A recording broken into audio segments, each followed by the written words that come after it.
Daily taste the daily. Amaravati రైతుల దగ్గర లంచాల అసలు ఏం జరుగుతుంది?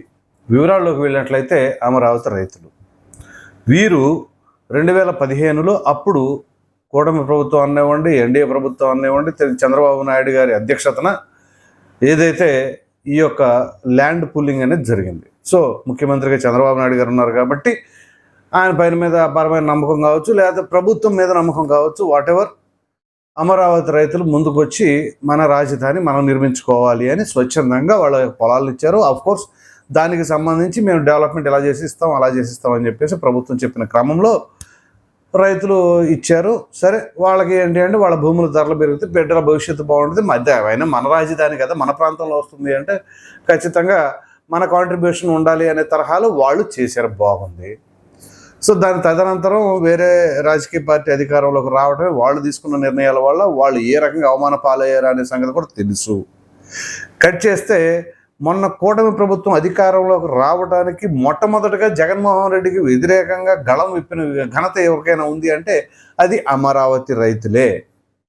సో అమరావతి రైతులు అనుకున్నది ఏంటి? జగన్మోహన్ రెడ్డి మొత్తం ఇట్లా చేసేసాడు, మమ్మల్ని అటు ఇటు కాకుండా చేశాడు, మరలా కూటమి ప్రభుత్వాన్ని ఎన్నుకుంటే మాకు న్యాయం జరుగుతుంది బ్రహ్మాండంగా అని చెప్పేసి చాలా బలంగా నమ్మిన మాట వాస్తవమే. తీరా కట్ చేస్తే ఎవరు ఊహించని విధంగా కూటమి ప్రభుత్వం బ్రహ్మాండమైన అసెంబ్లీ స్థానాలతో ప్రభుత్వాన్ని ఏర్పాటు చేసుకుంది. ఇప్పుడు చూస్తే అధికారంలోకి వచ్చిన తర్వాత సంవత్సరంన్నర దాటినా కానీ రైతుల గోడు పట్టించుకునే పరిస్థితి లేదు. వీళ్ళు అసలు ఊహించలా, ఇది అమరావతి రైతులు కళ్ళలో కూడా ఊహించలా. మరలా కూటమి ప్రభుత్వం అధికారంలోకి వస్తే మా పరిస్థితి ఇలా తయారవుద్ది అని వాళ్ళు ఎప్పుడు కూడా అనుకోలే. సో అసలు సాధారణ ప్రజలేని అనుకున్నారా? అమరావతి రైతులు వాళ్ళ యొక్క నిరసనని, లేకపోతే వాళ్ళ యొక్క ఇబ్బందులు పడతారు, వాళ్ళు ఆ నిరసన తెలియజేసే పరిస్థితి కూడా కూటమి ప్రభుత్వంలో వాళ్ళకి ఎదురవుతుంది అని చెప్పేసి ఎవరైనా ఊహించారా? లేదు. సో ఇప్పుడు అదే జరుగుతుంది. ఇంతకీ ఏంటి అంటే మనం 3 రోజుల క్రితం వీడియో కూడా చెప్పుకున్నాం, అమరావతి రైతుల పరిస్థితి ఏంటి ఇంత అధ్వానంగా ఉంది అని చెప్పేసి. సో దాని తదనంతరం నిన్న ఓ ప్రముఖ ఛానల్లో, సరే ఇందులో మొహమాటం ఉంది కానీ ఏబిఎన్ ఛానల్లో డిబేట్ వచ్చింది. ఆ డిబేట్లో ఈ అమరావతి రైతులకు సంబంధించిన ఎపిసోడే నడిచింది. దాంట్లో రైతులు వాళ్ళ యొక్క ఆవేదన తెలియజేస్తూ చాలా ఆసక్తికరమైన విషయాలు చెప్పారు. ముందు వాళ్ళ ఆవేదన ఏంటో చెప్తా. సో ఇక్కడ కూటమి ప్రభుత్వం ఒక కమిటీ వేసిందట. ఎవరో కేంద్ర మంత్రి పెమ్మసాని చంద్రశేఖర్, అలాగే మంత్రి నారాయణ, అలాగే తాడికొండ ఎమ్మెల్యే తెనాలి శ్రవణ్ కుమార్, ఇలా ముగ్గురితో కమిటీ వేసి ఈ రైతులకు సంబంధించిన అంశాలు, వాళ్ళకి సమస్యలు ఏదైనా ఉంటే తీర్చండి, అలాగే రాజధానికి సంబంధించిన అంశంలో చూసుకోండి అని చెప్పేసి అన్నారు.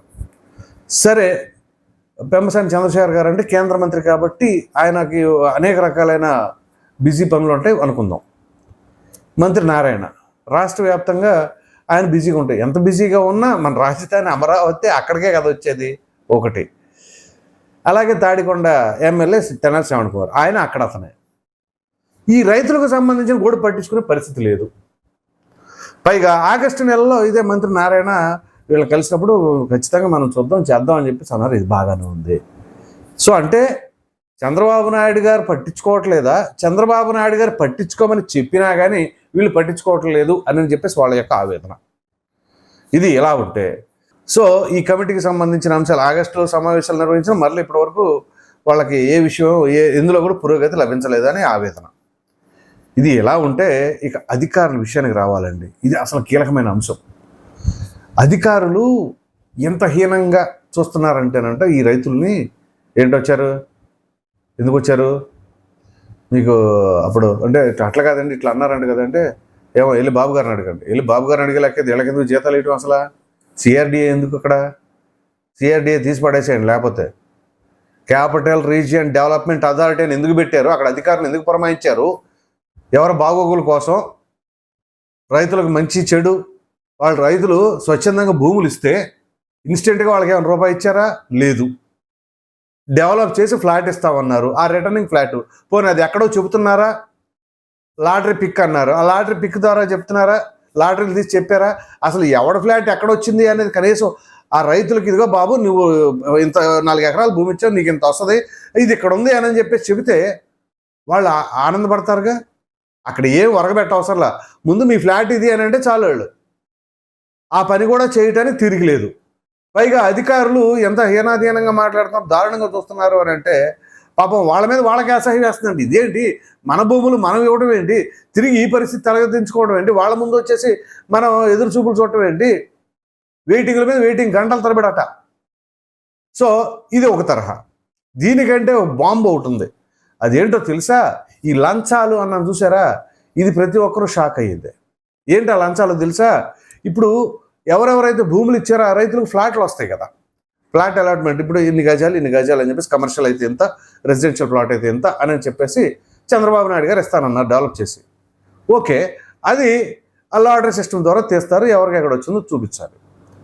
ఇదంట ఇక్కడ కూడా గ్యాంబ్లింగ్. ఎట్లాగంటే ఇందులో రైతుల్లో దాదాపు 85% సన్నకారు రైతులు ఉన్నారు. ఈ ఎకరం, 2 ఎకరాలు, అరెకరం ఇచ్చిన వాళ్ళు. ఇలా కాకుండా బడా రైతులు ఉన్నారు.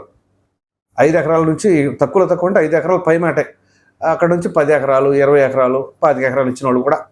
వీళ్ళు బడా రైతులు. సో వీళ్ళు 15% ఉన్నారు.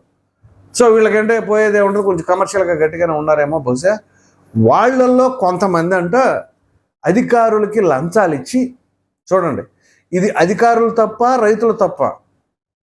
సో కొంతమంది రైతులు వాళ్ళకి లంచాలు ఇచ్చి ఇదిగో మా ఫ్లాట్ ఇక్కడ అలాట్ చేయండి అని చెప్పేసి చేసుకున్నారట. ఇది నేను చెప్తుంది కాదండి. నిన్న సాక్షాత్తు ఆ టీవీ డిబేట్లో జేఏసీ నుంచి పాల్గొన్నటువంటి శ్యామ్ కిషోర్ అని ఒక ఆయన ఉన్నాడు, ఆయన చెప్పాడు. సో చేశారట. దానివల్ల ఏమవుతుంది, ఈ అధికారులు ఇదే పందాలో ఉంటున్నారంట. ఇంకెవరన్నా రైతులు వెళ్ళినా కానీ ఇదిగో నీకు ఎందుకు ఈ గోలంత ఎందుకు, ఇదిగో ఎంత ఇచ్చేసి నీకు ఫ్లాట్ పలానా చోట అలాట్ చేస్తాం, ఇట్లా ఈ టైప్లో. ఎవరో 50 లక్షలు డిమాండ్ చేశారని చెప్పేసి ఇట్లా కూడా నిన్న చెప్పిన మాటలు ఇవన్నీ. పైగా ఎవరు ఎంఆర్ఓ రవికుమార్ అట, ఆయన ఇట్లాంటి ఏదో చేశాడని ఆయన సస్పెండ్ చేశారు అని చెప్పేసి అని కూడా రాత్రి ఈ డిబేట్లో జరిగిన అంశాలు. నేను షాక్ అయిపోయి అసలు ఏం జరుగుతుంది, ఎవరు ప్రభుత్వం, ఎవరు కోరుకున్నారు, ఎవరు రావాలని. చంద్రబాబు నాయుడు ముఖ్యమంత్రి కావాలని అందరికంటే బలంగా కోరుకుంది అమరావతి రైతులే. సో అందు గురించే కదా జగన్మోహన్ రెడ్డి అంటే వాళ్ళకి మామూలుగానే ఇష్టం ఉండదు. సో వాళ్ళు ఏంటి, జగన్మోహన్ రెడ్డి ఎలాగైనా పసుపు నీళ్ళతో గడిగారు అని చెప్పి సపోర్ట్లో వచ్చినాయి చూసారా, గుర్తుందా? ఇది జగన్మోహన్ రెడ్డి పాదయాత్ర చేసిన సమయంలో. సో దాని తదనంతరం ఇక మరి వాట్ ఎవర్ ద రీజన్, అవి మనసులో పెట్టుకుని ఆయన చేశాడా, వీళ్ళు చేశారా, ఏదైనా కానీ రైతులు మామూలుగా చెండాడకు తిన్నారు 2019-24 మధ్యలో. సో ఈ లాభం లేదు, మనం అసలు ఎట్టి పరిస్థితుల్లో జగన్మోహన్ రెడ్డి అనే వ్యక్తిని రానియకూడదు, గెలవనికూడదు అని కంకణం కట్టుకొని, కాలుకు బలపాలు కట్టుకొని రాష్ట్ర వ్యాప్తంగా తిరిగి నిరసనలు తెలిపి, అవమానాల పాలయ్యి, తన్నులు తిని, కేసులు పెట్టించుకొని ఇన్ని చేసిన రైతుల్ని ఇవాళ అధికారులు ఈ ప్రకారంగా చలామణి చేస్తూ అధికారాన్ని కొనసాగిస్తున్నారు అని అంటే ఇది ఖచ్చితంగా ప్రభుత్వానికి పెద్ద మచ్చ.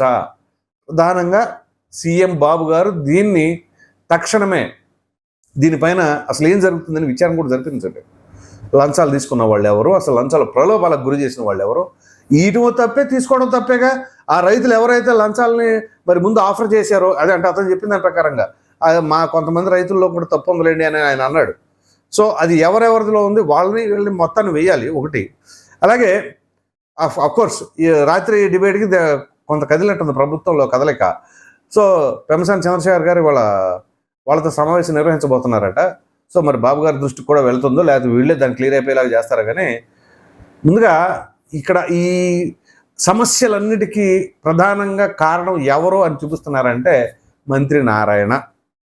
ఆయన వల్లనే ఈ విధంగా రైతులు ఇబ్బంది పడిపోతూ ఉన్నారు. సో ఖచ్చితంగా మనం చంద్రబాబు గారిని కలవాలి అని అంటున్నారండి. మరి అసలు వీళ్ళకి ఇచ్చింది ఎందుకు టాస్కు? నారాయణ గారు ఏం చేయాలి? ఖచ్చితంగా ముందు ఫస్ట్ ప్రయారిటీలో రైతులకు చూడాలి. చూస్తున్నారా? లేదు.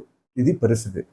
సో మొత్తానికి ఇవాళ జరగబోతున్నట్టు సమావేశం. మరి ఏం జరుగుతుంది ఏంటో అనేది తర్వాత దాని అప్డేట్స్ తీసుకుని మళ్ళీ తెలియజేస్తారు. కానీ ఇది చాలా దురదృష్టకరం, బాధాకరం. భవిష్యత్తులో ఏ రైతు కూడా ఎటువంటి ఇబ్బందులు పడకూడదు అని చెప్పేసి కోరుకున్నాం. ఈ వీడియో పైన ప్రధానంగా అమరావతి రైతులు కూడా వాళ్ళకు కూడా లంచాలు ఇవ్వాల్సిన దుర్దితికి వచ్చింది అనే పరిస్థితి అయితే అన్నదానిపైన మీ అభిప్రాయాన్ని కామెంట్ సెక్షన్లో తెలియజేయండి.